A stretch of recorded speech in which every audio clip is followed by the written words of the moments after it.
Here's a weird thought. Bury $100 under your mattress, and a year later, you still have $100. Put that same money somewhere that pays interest, and something stranger starts to happen.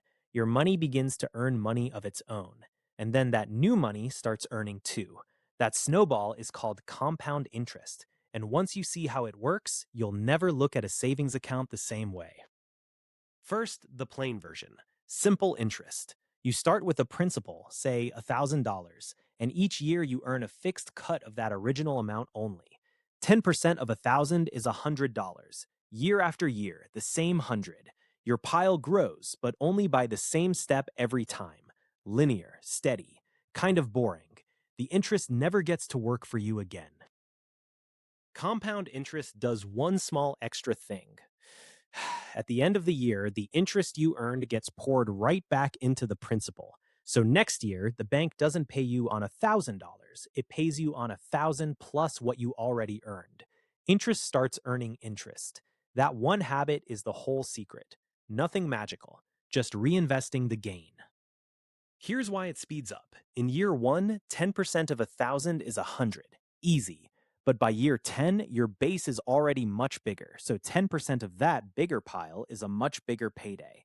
Same rate, larger base, more dollars. Watch the steps get taller each year. That's the snowball. The longer it rolls, the faster it grows.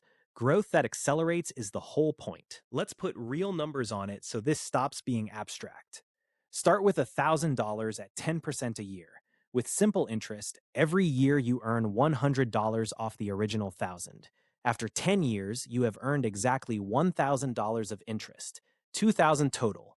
With compound interest, that same 1,000 grows to about 2,594. The extra $594, that is pure interest on interest. Same rate, same years, no extra deposits. The only difference is whether your gains get to go back to work. Here's the part people miss. In the first few years, compound interest looks almost identical to simple interest. The snowball is still small. That's when most people get bored and pull the money out. But give it decades and the curve bends hard. Most of the total growth piles up near the end, not the beginning. Time is not a detail. Time is the engine. Leave the snowball alone long enough, and the late years do almost all the heavy lifting.